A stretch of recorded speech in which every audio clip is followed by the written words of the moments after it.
Hello, welcome. Welcome back to another Onkruid video. Welcome back to another unedited Soulstone Survivors video. I don't want singular focus because I want to actually win a run. But I do also want my dash mastery in there. There we go. We're going to be playing with the Houndmaster today, and we are going to be going for, just randomly, it's what I felt like, a multicast build. Do I want to go for 34 curse? Yeah, sure. Last time we tried 25 and we lost, so 34 should be no problem at all, right? That logic doesn't quite add up, but yet here we are. Welcome back, everyone. Welcome back to another fun little... Oh, we have our second ability as well, of course. Threshing Blast. A little bleed build already right from the get-go. Welcome back to Soulstone Survivors. Looking forward to recording a little bit today. It's the first video I record today, even though I had an almost free day of work, but it was like not really a free day of work. Let me elaborate on that a little bit. I'm gonna go for all the area upgrades and all the multicast upgrades I can find rather. Only one client, right at up and early, bright when the sun was still coming up, even before the rooster cockadoodle dude.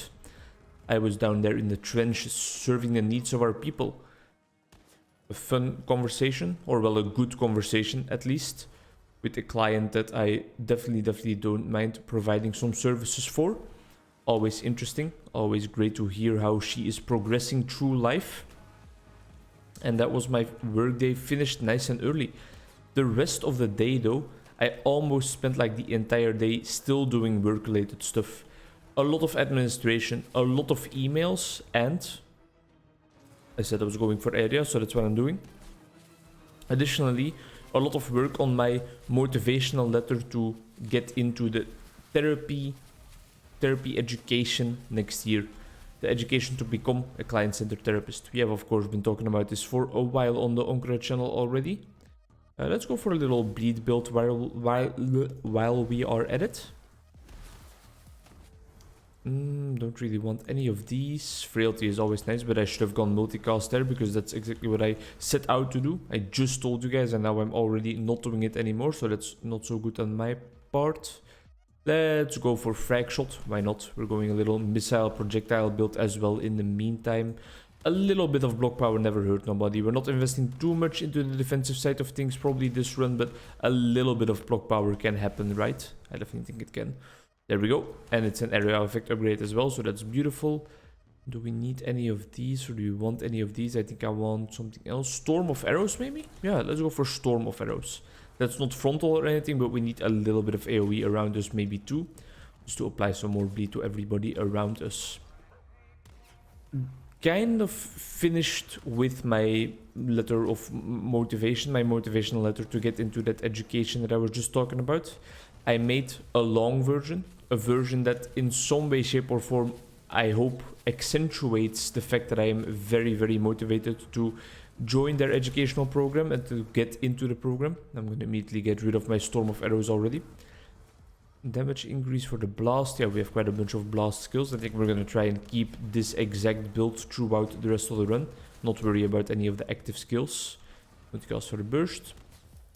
The full version of my motivation letter is about 10 pages long. I realize that it's like way too long, but it is my way of showing my motivation. Showing them that I'm serious about this, that I actually want to do it. Let's go for Behemoth now that we can, now that we still have the room to go for some defensive upgrades.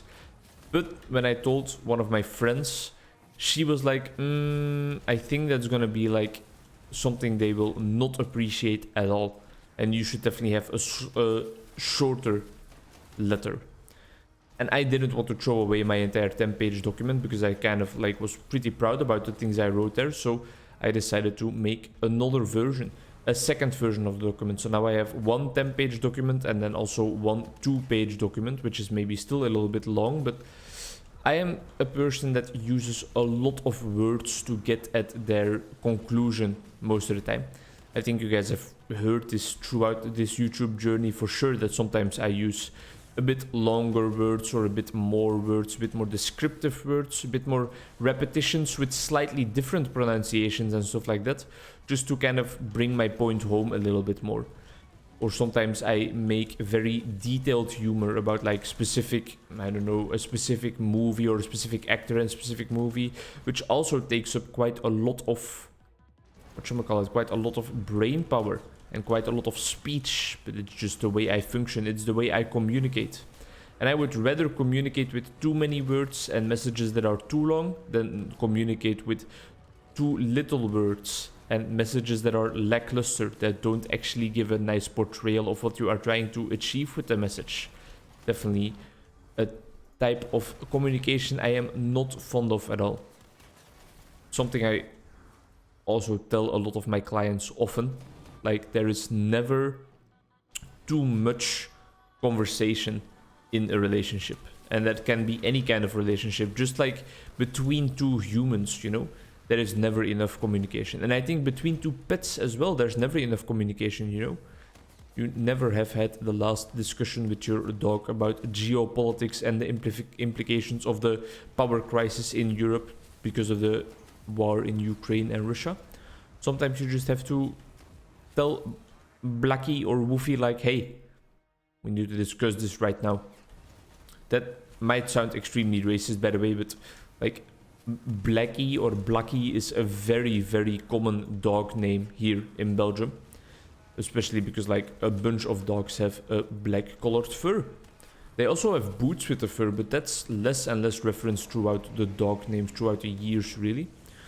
Although everybody's still watching her, so I don't know. No, everyone is looking at her, right? Not watching her, I think. But yet again, or still, they will probably always feel like somebody's watching me. Tomorrow, I have quite a crazy day at work. 1 client today, tomorrow 7. 7 clients throughout an entire workday. Quite a lot. Probably like my limit of what I find acceptable myself, because I want to provide quality care to people, and I feel like if I would have more than 7 clients, that would not be completely possible anymore. I would get exhausted by the end of the day. But 7 is like right up there, right at that limit, right at the boundary of what I find doable, what I find possible, and what I want. Of course, it's a lot of money, and I'm gonna have a fun and busy day. It's gonna be nice to have a tightly packed schedule for once. For once, it happens sometimes, but it doesn't happen always. And then after that entire workday, you would assume that I would just like go to bed, have a nice chill evening with a nice cup of tea, and just let the bed cover, the blanket roll over me and never come out of it again. Nothing is further from the truth. I'm going quizzing. I'm going quizzing after that crazy workday. I don't know if it's gonna be a decision that I will not regret, but sometimes you gotta make those kinds of decisions in life that kind of put some values in front of other values, right? And I find it very valuable to have a good night rest, have a good sleep, because on Saturday I have another client as well, so I have responsibilities to her too. And I'm also meeting up with a friend on Saturday, so I want to be a little bit of a person, like 40% of a normal human at least. The other 60% can be zombie, and I'm not talking about cranberries.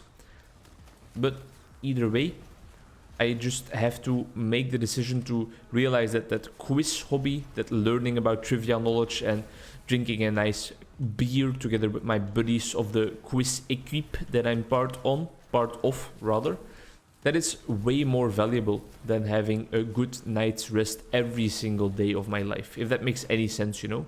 In general, I want to have enough rest. I think that's very important. I want to have enough sleep.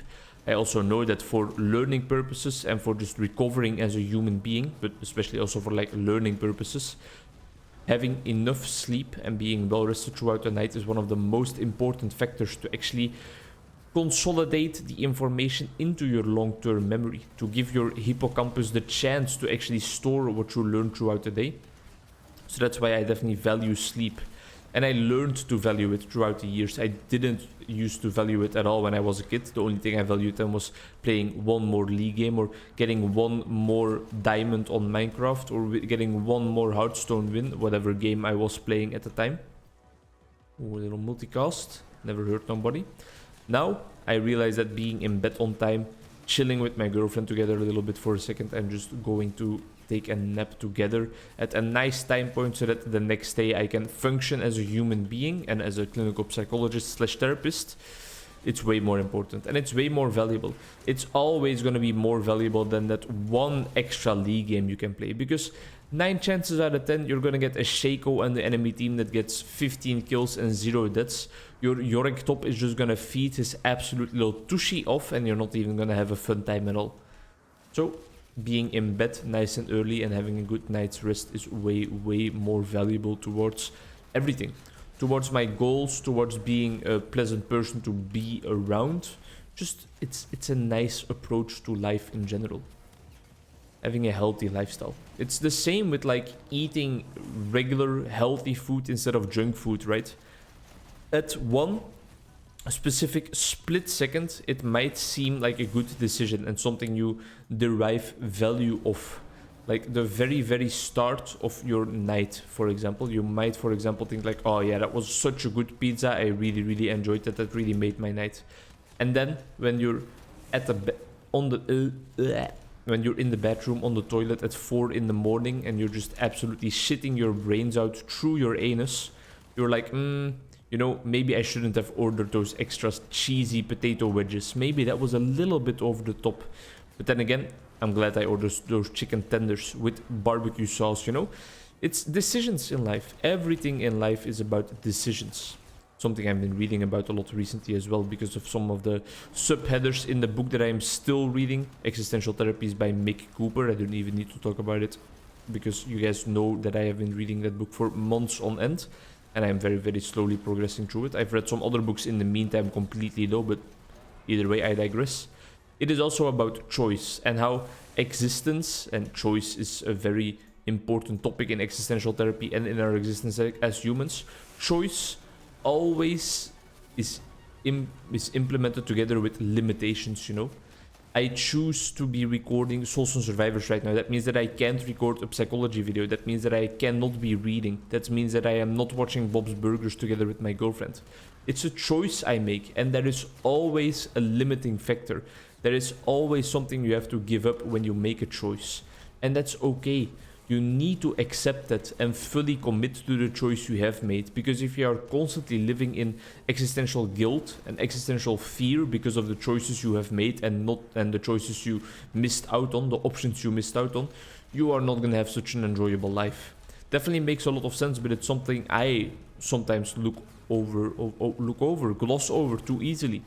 I just accept that I am doing a certain activity, but I don't really do it with my full attention, even though it is what I chose to spend my entire evening on. So I should definitely pay some attention to it and make sure that I have the most fun out of it that I can. And that's why this video is very nice so far, because I feel like my commentary is making quite a lot of sense and actually also maybe in some way, shape or form for some people a little bit interesting to listen to it as well. Here we go, the last set of lords. 1 revive popped already, but I am not sweating it. I think this will just be a victory again. Without going for such a crazy build template or anything. It's not like we have an arcane build. It's not like we focused on bleed or a whole bunch of negative effects. No, we just took area, took multicast, and that's pretty much it. And it seems to work out regardless of what type of abilities we are using at the moment. I don't want to speak too soon though. I don't want to toot my own horn without it warranting being tooted. But I think we are going to be able to just end this run off safely, soundly, with a satisfied feeling of achieving victory. Achieving our goals, although the goal was to record a video, not necessarily to win a Soulstone Survivors run. What else have I been doing lately? Oh man, I have been watching Northernlion play Big Ambitions, or I don't know what the game is called, Giant Ambitions. It's kind of like GTA meets King of Retail. It's kind of like a little bit of a meme real-life simulator. It is one of the most fun series I have ever watched him play, I think.